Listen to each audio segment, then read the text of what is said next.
The drops of nectar. Duty.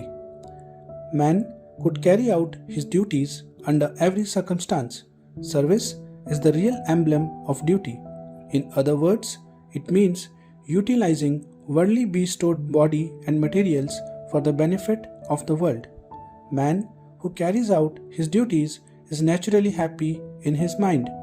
As against this, failure to do one's duty makes man automatically depressed. An aspirant could be free of attachment only if through his body, senses, mind, and intellect he recognizes these as not mine, not for me, but only of the world, for the world, and for its good. Only acts diligently and regularly to carry out his duties.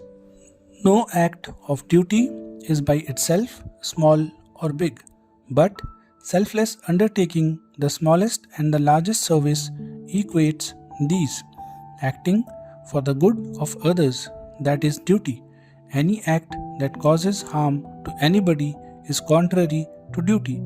Because of attachment or aversion, man has to strive or face difficulties in carrying out his duties.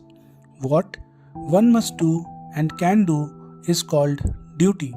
Not doing one's duty is an error. Negligence of duty is stupid and leads to hell.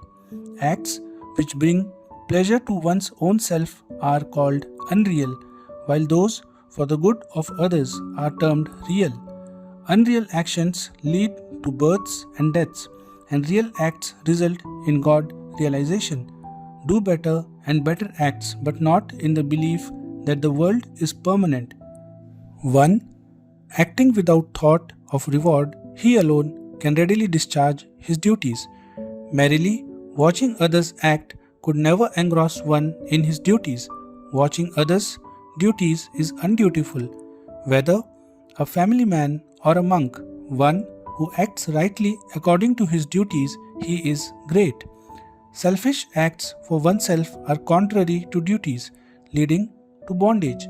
By following one's duties, one could become a dispassionate, but if one doesn't become so, then he has not fulfilled his duties correctly.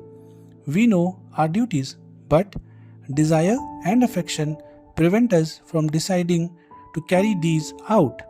Among the 4 castes or varnas and stages of life, it is the great who discharge their duties, and those who do not remain small. All the worldly relations are for performing one's duties and not to claim rights. One is to give pleasures to them, not to seek pleasures from them. With the awareness of the goal of salvation, one might learn his duties even without the study of Shastras, and without knowing his own objective, he would, despite study of the scriptures, not become aware of his duties. On the contrary, his ignorance would increase. This is what we know.